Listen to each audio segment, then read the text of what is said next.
जय जय सिया राम। दोस्तों, सभी मित्रों को सादर प्रणाम। जय जय सिया राम, जय जय श्री राधे। गोवर्धन पूजन इस बार 14 नवंबर को मनाया जाएगा। इससे संबंधित विशेष और महत्वपूर्ण जानकारियाँ आज मैं आप सभी के समक्ष साझा करूँगी, प्रस्तुत करूँगी। हमारे वेदों में कार्तिक शुक्ल प्रतिपदा के दिन वरुण, इंद्र, अग्नि आदि देवताओं की पूजा का विधान है। इसी दिन बलि पूजा, गोवर्धन पूजा, मार्गपाली आदि होते हैं। इस दिन गाय, बैल आदि पशुओं को स्नान कराकर, फूल माला उन्हें चढ़ाकर, धूप, चंदन आदि से उनका पूजन किया जाता है। गायों को मिठाई खिलाकर उनकी आरती उतारी जाती है। यह ब्रजवासियों का मुख्य त्यौहार है। ब्रज में जो लोग निवास करते हैं वो बड़े ही धूमधाम से इस त्यौहार को मनाते हैं, आनंद लेते हैं। अन्नकूट या गोवर्धन पूजा भगवान कृष्ण के अवतार के बाद द्वापर युग से प्रारंभ हुई। उस समय लोग इंद्र भगवान की पूजा करते थे तथा 56 प्रकार के भोजन बनाकर तरह तरह के पकवान व मिठाइयों का भोग लगाया जाता था। ये पकवान तथा मिठाइयाँ इतनी मात्रा में होती थीं कि उनका पूरा पहाड़ ही बन जाता था, एक पहाड़ रूप दे दिया जाता था। अन्नकूट एक प्रकार से सामूहिक भोज का आयोजन है। अन्नकूट क्या है? एक प्रकार का सामूहिक भोज का आयोजन है जिसमें पूरा परिवार और वंश एक जगह मनाई जाती है। बनाई गई रसोई से भोजन करता है। पूरा परिवार एक ही जगह बनाई गई रसोई से भोजन करता है। इस दिन चावल, बाजरा, कढ़ी, साबुत मूंग, चौड़ा तथा सभी सब्जियां एक जगह मिलाकर बनाई जाती हैं। मंदिरों में भी अन्नकूट बनाकर प्रसाद के रूप में बांटा जाता है। अन्नकूट पूजन विधि: इस दिन प्रातः गाय के गोबर से गोवर्धन बनाया जाता है। अनेक स्थानों पर इसके मनुष्याकार बनाकर पुष्पों, लताओं आदि से सजाया जाता है। शाम को गोवर्धन की पूजा की जाती है। पूजा में धूप, दीप, नैवेद्य, जल, फल, फूल, खील, बताशे आदि का प्रयोग किया जाता है। गोवर्धन में ओंगा, अपामार्ग अनिवार्य रूप से रखा जाता है। पूजा के बाद गोवर्धन जी के 7 परिक्रमाएं उनकी जय बोलते हुए लगाई जाती है। परिक्रमा के समय एक व्यक्ति हाथ में जल का लोटा व अन्य खील, जौ लेकर चलते हैं। जल के लोटे वाला व्यक्ति पानी की धारा गिराता हुआ तथा अन्य जौ बोते हुए परिक्रमा पूरी करते हैं। इसका बहुत ही महत्व है। गोवर्धन जी गोबर से लेटे हुए पुरुष के रूप में बनाए जाते हैं। इनकी नाभि के स्थान पर एक कटोरी या मिट्टी का दीपक रख दिया जाता है। फिर इसमें दूध, दही, गंगा जल, शहद, बताशे आदि पूजा करते समय डाल दिए जाते हैं और बाद में इसे प्रसाद के रूप में बांट देते हैं। अन्नकूट में चंद्र दर्शन अशुभ माना जाता है। यदि प्रतिपदा में द्वितीया हो तो अन्नकूट अमावस्या को मनाया जाता है। इस दिन प्रातः तेल मलकर स्नान करना चाहिए। इस दिन पूजा का समय कहीं प्रातः काल है तो कहीं दोपहर और कहीं पर संध्या समय गोवर्धन पूजा की जाती है। इस दिन संध्या के समय दैत्यराज बलि का पूजन भी किया जाता है। वामन, जो कि भगवान विष्णु के एक अवतार हैं, हम सभी जानते हैं, उनकी राजा बलि पर विजय और बाद में बाली को पाताल लोक भेजने के कारण इस दिन उनका पुण्य स्मरण किया जाता है।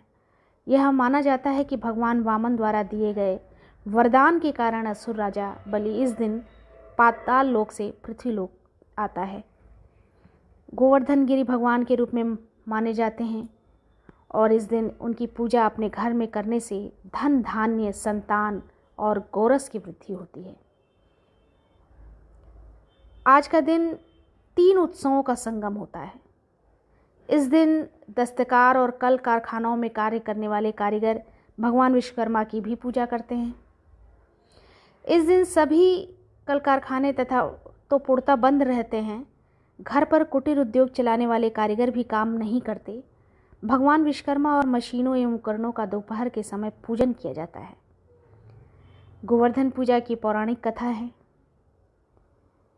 एक बार एक महर्षि ने ऋषियों से कहा कि कार्तिक शुक्ल पक्ष प्रतिपदा को गोवर्धन व अन्नकूट की पूजा करनी चाहिए। तब ऋषियों ने महर्षि से पूछा, अन्नकूट क्या है, गोवर्धन क्या है, इनकी पूजा क्यों तथा कैसे करनी चाहिए, इसका क्या फल होता है? इस सब का विधान विस्तार से कहकर कृतार्थ करें।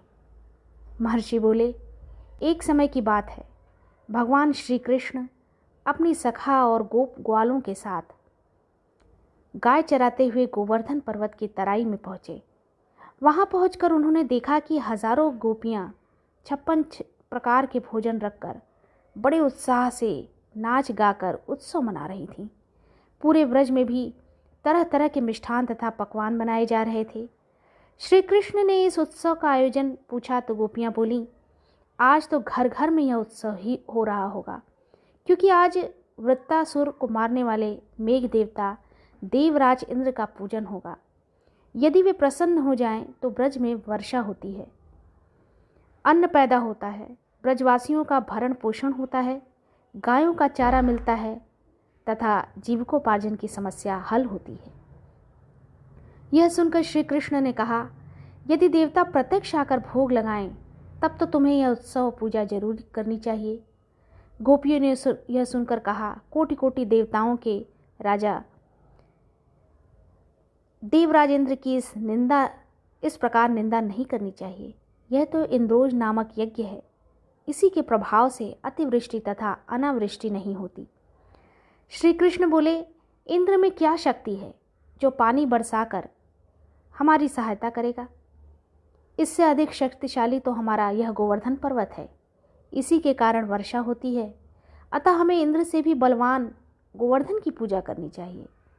इस प्रकार भगवान श्री कृष्ण के वाक जाल में फंसकर ब्रज में इंद्र के स्थान पर गोवर्धन की पूजा की तैयारियां शुरू हो गईं।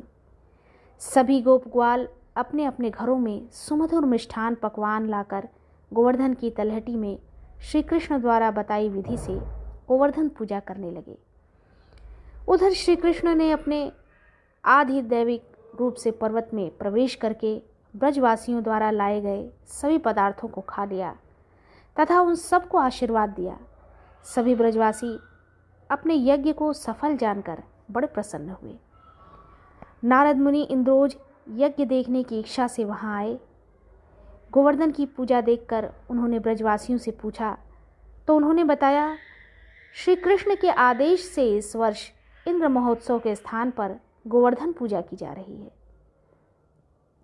यह सुनते ही नारद उल्टे पांव इंद्रलोक पहुंचे तथा उदास तथा खिन्न होकर बोले, हे राजन, तुम महलों में सुख की नींद सो रहे हो, उधर गोकुल के निवासी गोपों ने इंद्रोज बंद करके आपसे बलवान गोवर्धन की पूजा प्रारंभ कर दी है। आज से यज्ञों आदि में उसका भाग तो हो ही गया, यह भी हो सकता है कि किसी दिन श्री कृष्ण की प्रेरणा से वे तुम्हारे राज्य पर आक्रमण करके इंद्रासन पर भी अधिकार कर लें। नारद तो अपना काम करके चले गए। अब इंद्र क्रोध में लाल पीले हो गए। ऐसा लगता था जैसे उनके तन बदन में अग्नि में प्रवेश कर लिया हो। इंद्र ने उसमें अपनी मान हानि समझकर और अपमान समझकर अधीर होकर मेघों को आज्ञा दी, गोकुल में जाकर प्रलय कालिक मूसलाधार वर्षा से पूरा गोकुल तहस नहस कर दे, वहां प्रलय का सा दृश्य उत्पन्न कर दें। यह अत्यंत क्रोध के कारण कहा। पर्वताकार प्रलयंकारी मेघ ब्रजभूमि पर जाकर मूसलाधार बरसने लगे।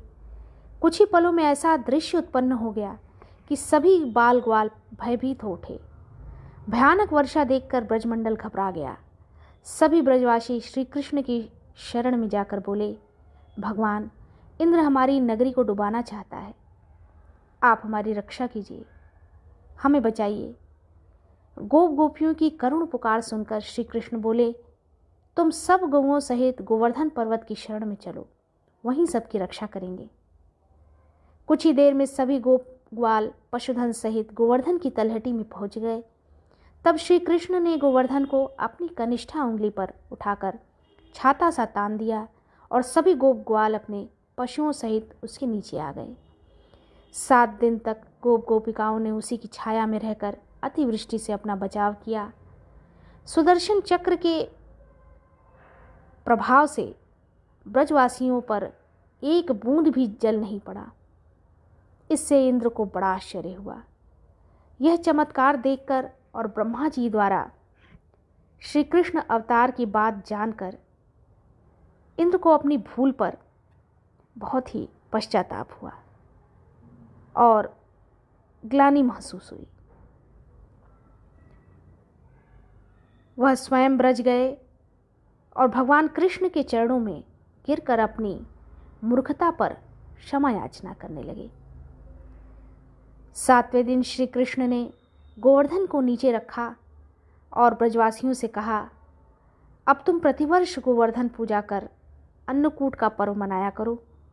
तभी से यह उत्सव पर्व अन्नकूट के नाम से मनाया जाने लगा। यह है संपूर्ण कथा। यह पर्व दीपावली के अगले दिन प्रतिपदा की व्याप्ति में करने का विधान है। इस वर्ष दीपावली के अगले दिन 13 नवंबर को उदयकालीन अमावस्या पड़ रही है, तो उदयकालीन अमावस्या के कारण यह पर्व गोवर्धन पूजा का पर्व 14 नवंबर मंगलवार को ही मनाया जाएगा।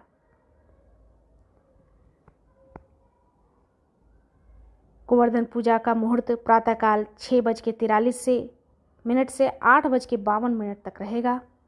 यह शुभ मुहूर्त है, पूजा का मुहूर्त है।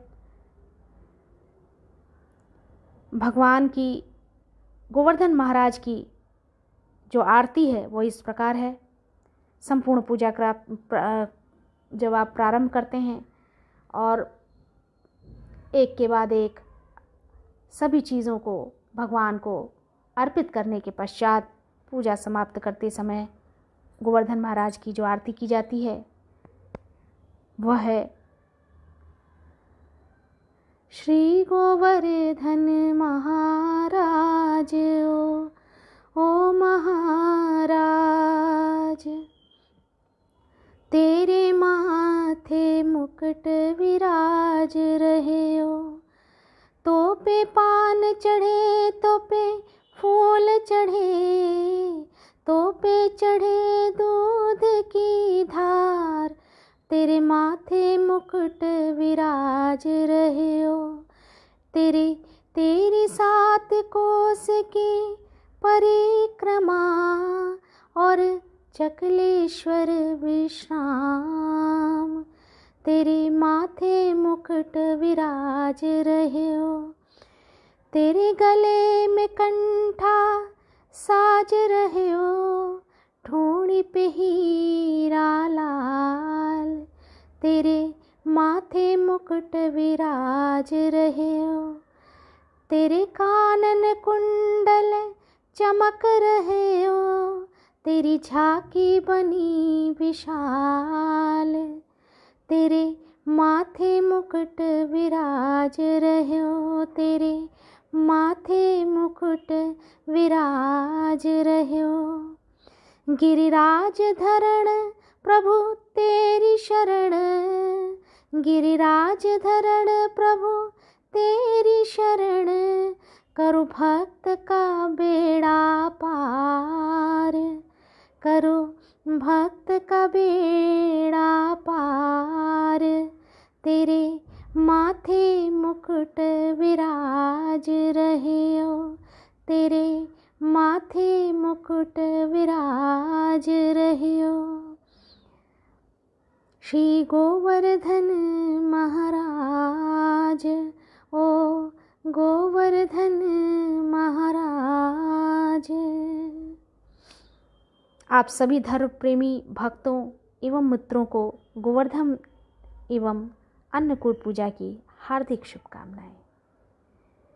जय जय श्री राधे श्याम। जय जय श्री राधे श्याम।